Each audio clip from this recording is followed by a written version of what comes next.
வணக்கம் மக்களே, வாழ்க வளமுடன். நல்லதே நினைப்போம், நல்லதே நடக்கட்டும். கண்டிப்பாக நம்ம சேனலில் பார்க்குறீங்க அப்படின்னா சப்ஸ்கிரைப் பண்ணிக்கிறேன், லைக் பண்ணுங்கள், ஷேர் பண்ணுங்கள். எல்லோருக்கும் போய் சேரட்டும் நல்ல விஷயம். கண்டிப்பாக நல்லது நடக்கட்டும். இந்த வீடியோ நம்ம எதை பற்றி பார்க்க போகிறோம் அப்படின்னா 27 நட்சத்திரங்கள் தான் உண்டு. சரியா? இந்த 27 நட்சத்திரத்துக்குள்ள தான் ஆண் பெண் எல்லோருமே பிறந்திருக்கோம். இந்த 27 நட்சத்திரங்களும் 12 ராசிக்குள்ள அடக்கும். மேச ராசி, ரிஷப ராசி, மிதுன ராசி, கடக ராசி, சிம்ம ராசி, கன்னி ராசி, துலாம் ராசி, விருச்சக ராசி, தனுசு ராசி, மகர ராசி, கும்பராசி, மீன ராசி. 27 நட்சத்திரங்கள் கொண்ட இந்த 12 ராசியும் அனைத்து மக்களும் ஜனனமாயிருக்காங்க. இதுக்குள்ளதான் எல்லாருமே இருக்கும். இந்த 12 ராசிக்கு தான் எல்லா கிரகங்களும் 9 கிரகங்களும் இந்த 12 ராசியை தான் 27 நட்சத்திரத்தை தான் சுத்தி வந்துட்டு இருக்கும். சரி, நம்ம நேர கதைக்கு வரலாம். அதாவது இந்த 27 நட்சத்திரங்கள்ல பிறந்தவங்க செய்யக்கூடியது, செய்யக்கூடாதது. இப்போ பெரும்பாலும் ஒரு கோவிலுக்கு போறோம், அங்க ஏதாவது நம்ம விசேஷமா பெருசா ஒரு டோனர் பண்றோம் அப்படின்னு ஒரு கும்பாபிஷேகம் பண்றோம். அந்த மாதிரி பண்ணும்போது நமக்கு என்ன செய்வாங்க, பரிவட்டம் கட்டுவாங்க. இது சில கோவில்ல இருக்கு, பரிவட்டம் கட்டுற வழக்கம் இருக்கு. இல்லைன்னா கிரீடம் தலையில எங்கேயாவது ஒரு நகல், இங்க விசேஷமா நகல போறீங்க, அங்க ஒரு கிரீடம் தலையில வைப்பாங்க.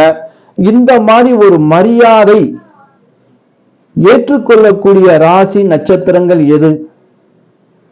அதெல்லாம் கூடவே கூடாது. பரிவட்டம் கட்டக்கூடாது. உங்களுக்கு பொதுமக்கள் சார்பாக கிரீடம் தலையில கிரீடம் வைக்கக்கூடாது.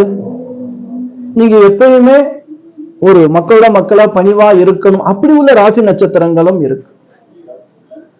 இப்ப நான் சொல்ல போறது எந்த நட்சத்திரத்தில் எந்த ராசியில் பிறந்தவர்களுக்கு பரிவட்டம் கட்டக்கூடாது.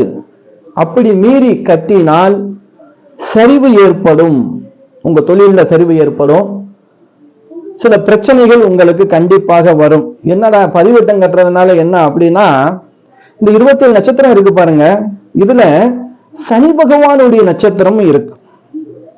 சனி பகவானை பொறுத்த வரைக்கும் பந்தா காட்ட மாட்டார், எளிமையானவர், அவர் நீதிமான். எப்பயுமே பொதுவாக இருக்கக்கூடியது ஒரு கிரகம். தவறு என்றால் பாரபட்சம் பார்க்காமல் சொந்த பிள்ளையாக இருந்தாலும் சரி, தாயாக தந்தையாக இருந்தாலும் சரி, தண்டனையை கொடுக்கக்கூடிய ஒரே கிரகம் சனி பகவான். இந்த சனி பகவானை பொறுத்த வரைக்கும் அந்த ராசி நட்சத்திரத்தில் பிறந்தவங்க கோவில்களுக்கு தர்மம், அதாவது சாப்பாடு கொடுக்கிறது, தர்மம் பண்றது, ஏழைங்களுக்கு உதவி செய்யறது, பொது சேவை செய்யறது. நீங்க பாத்தீங்கன்னா துப்புரவு பணியாளர்கள், இந்த குப்பை எடுக்கிறாங்க இல்லையா, இவங்கெல்லாம் சனி பகவானுடைய சாரம் உள்ளவங்க. ரொம்ப இடங்கள்ல அந்த சாக்கடை தேங்கி இருக்கும். இந்த சாக்கடை தேங்கி இருக்கு, நாட்டம் அடிக்குது அப்படின்னு சொல்லி நீங்க மூக்க பொத்திட்டு போனீங்க அப்படின்னா தவறு. அதை செய்யக்கூடாது, மெயினா செய்யக்கூடாது. பொதுவா எல்லாருமே அது மாதிரி குப்பை வண்டி போகுதுன்னா குப்பை வண்டியில குப்பை போகும், அது சனி பகவானுடைய சாரம் தான். நீங்க போய் சொல்லி மூக்க பிடிச்சு அலட்சியப்படுத்த கூடாது. அதே போல முக்கியமான விஷயம், குப்பையெல்லாம் இருக்கு இல்லையா, குமிச்சு குப்பையெல்லாம், குப்பையில எச்சில் துப்பக்கூடாது, அசுத்தம் பண்ணக்கூடாது. இதெல்லாம் செய்தால் சனி பகவானால் தண்டிக்கப்படுவீர்கள். அதாவது அந்த கர்மா உங்களுக்கு கண்டிப்பாக பலன் கொடுக்கும். சரி, இப்போ மேச ராசியிலிருந்து மீன ராசி வரைக்கும் இருக்குங்க. பரிவட்டம் கட்டக்கூடாது, யாரு காலையும் போய் நீங்க விழுகக்கூடாது, யாரையும் உங்க காலில் விழுக வைக்க கூடாது. இது யாருக்கு பொருந்தும்? சனி பகவானுடைய நட்சத்திரத்தில் பிறந்தவர்களுக்கு இது பொருந்தும். நீங்க அப்படி யார்கிட்ட ஆசீர்வாதம் வாங்க போனா உங்கள் தாய் தந்தை, உங்களுடைய குருமார்கள், அதிகமா வயசாகி எல்லாம் ஆண்டு அனுபவிச்சிருக்காங்க இல்லையா, அவங்க காலில் நீங்க விழுந்து ஆசீர்வாதம் வாங்கிக்கிறலாம். 60 வயசுக்கு மேல நீங்க பரிவட்டம் கட்டிக்கிறலாங்க. 60 வயசு பூர்த்தி ஆனதுக்கு அப்புறமா நீங்க எது வேண்டுமானாலும் செய்யலாம். ஏன்னா ஒரு மனிதனுடைய அந்த 60 ஆண்டு காலத்துக்கு பிறகு நீங்கள் பிறந்த நட்சத்திரம், நீங்க பிறந்த தேதி எல்லாமே ஒன்னா வரும். சிலவா பண்ணுங்க 60ஆம் கல்யாணம் பண்ணுவான் இல்லையா, அந்த 60 வயசு ஆனா நீங்க பிறந்த ஜனனம் போல ஒரு குழந்தையாக மாறக்கூடிய தன்மைக்கு வந்து விடுவீர்கள். சரி, இப்போ பூச நட்சத்திரத்துல ஒருத்தர் பிறந்திருக்காருன்னு வச்சுக்கிறீங்களேன், இவர் 50-60 வயசுக்கு உள்ள இருக்கார் அப்படின்னா நீங்க பரிவட்டம் கட்டக்கூடாது. பொதுவான இடத்துல யாரு காலையும் விழுகக்கூடாது, யாரையும் உங்க காலில் விழுக நீங்க அனுமதிக்க கூடாது. அப்படி இந்த தவறை செய்தால், தெரியாம செஞ்சு விடுங்க, தெரிஞ்சு செய்தால் இறக்கம் சரிவு ஏற்படும். நம்மளுடைய உயர்வுக்கு நம்ம உயரக்கூடிய தன்மை இறங்கும். நீங்க அழகா பார்க்க முடியும். யாராவது இந்த மாதிரி இருந்து இது போல நடந்திருக்குன்னா கண்டிப்பா நீங்க பாருங்க, கண்டிப்பா இது இருந்திருக்கும். சிறு சிறு பிரச்சனைகள் உங்களை வந்து தொத்திக்கிறோம். எப்பயுமே சிம்பிளா இருக்கணும். கோவில்ல வந்து உங்களுக்கு வந்து அரை மாலை போறான்னு வச்சுக்கிறீங்களா, கண்டிப்பா பொது இடங்களை தவிர்த்து கொள்ளவும். சரி, அடுத்து அனுச நட்சத்திரத்தில் பிறந்தவர்கள். அனுச நட்சத்திரத்தில் பிறந்தவர்களுக்கும் இதேதான். இவங்க சனி பகவானுடைய சாரம் பெற்றவர்கள். நீங்களும் இதை கடைபிடித்துக் கொள்ள வேண்டும்.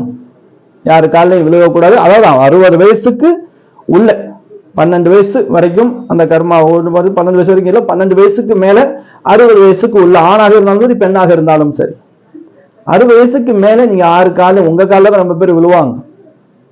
நீங்க அப்ப கிரீட்டம் வச்சுக்கிறலாம், பரிவட்டம் கட்டிக்கிறலாம், உங்களுக்கு வயதுக்கு ஏற்ற மரியாதை தானா கிடைச்சிடும். ஆனா அதுக்கு இடையில இதை நீங்க தவிர்த்து கொள்வது உத்தமம். சரி, அதுக்கப்புறம் யாரு? மகர ராசி கும்பராசியில பிறந்தவர்களும் இதை கடைபிடிக்க வேண்டும். ஏன்னா இந்த மகர ராசிக்கும் கும்பராசிக்கும் அதிபதி சனி பகவான். நீங்களும் 12 வயசுல இருந்து 60 வயசுக்குள்ளாக யாரு காலையும் விழுகக்கூடாது, உங்க காலையும் யாரையும் விழுக வைக்க கூடாது. பொது இடங்கள்ல உங்களுக்கான மரியாதையை தவிர்த்து கொள்வது உத்தமம். பொதுவான மரியாதை ஏற்றுக்கலாம். உங்களுக்காக ஆடம்பரமா பெரிய மாலை போடுறது, தலையில கிரீடம் வைக்கிறது, இந்த மாதிரி விஷயங்கள் இருந்தால் அதை தவிர்த்து கொள்வது நன்று. உத்திரட்டாதி நட்சத்திரத்தில் பிறந்தவர்களுக்கும் இது பொருந்தும். ஏன்னா அவரும் சனி பகவானுடைய சாரத்தில் பிறந்தவர்கள். மீன ராசியில உத்திரட்டாதி நட்சத்திரம் வரும். இவர்களுக்கும் பொதுவான இடத்தில் நீங்கள் 6 காலையும் விழுவக்கூடாது, உங்க காலையும் யாரையும் விழ வைக்க கூடாது. அது பெரிய பின்னடைவை ஏற்படுத்தும். உடல் ரீதியாக கூட சில சிக்கலை ஏற்படுத்துறதுக்கு வாய்ப்பு உண்டு. ஏன்னா நீங்க சனி பகவானுடைய சாரம். உதவி செய்யக்கூடியவர்கள், பொது சேவை செய்யக்கூடியவர்கள், மற்றவர்கள் கஷ்டத்தை பார்த்து அந்த கஷ்டத்தை தீர்க்கக்கூடியவர்கள். நீங்க எல்லாம் வந்து துப்புரவு பணியாளர்கள், அநாத ஆசிரமங்கள், இது மாதிரி முதியோர் இல்லங்கள், எங்க உங்க கண்ணுக்கு முன்னாடி அசிங்கமா குப்பை இருக்கு, அதை நீங்க சுத்தம் பண்ணாலே போதுங்க. பகவானுடைய ஆசீர்வாதம் பரிபூர்ணமா உங்களுக்கு கிடைக்கும். நீங்க உங்க சொன்ன இல்லையா ராசி நட்சத்திரம் வீட்டுக்குள்ள குப்பை வைக்கவே கூடாது, வெளியில தான் இருக்கணும். அதை நீங்க பாத்துக்கிறணும். செப்பல் வீட்டுக்குள்ள போட்டு போகக்கூடாது. நீங்க கொடுக்கக்கூடிய தானம் பாருங்க, கொடை தானம் கொடுக்கலாம், செப்பல் தானம் கொடுக்கலாம், சாப்பாடு தானம் கொடுக்கலாம், போட்டிருக்கிற உடை தானம் கொடுக்கலாம். சேவை, பொது சேவை எவ்வளவு வேணுமாலும் செய்யலாம். அடுத்த வீடியோல யாரெல்லாம் கிரீடம் சூட்டலாம், யாரெல்லாம் பொது இடங்கள்ல மரியாதை பெறலாம், இதை பத்தி நம்ம தெளிவா ஒரு வீடியோ போடலாம். சரிங்களா? நன்றி, வணக்கம்.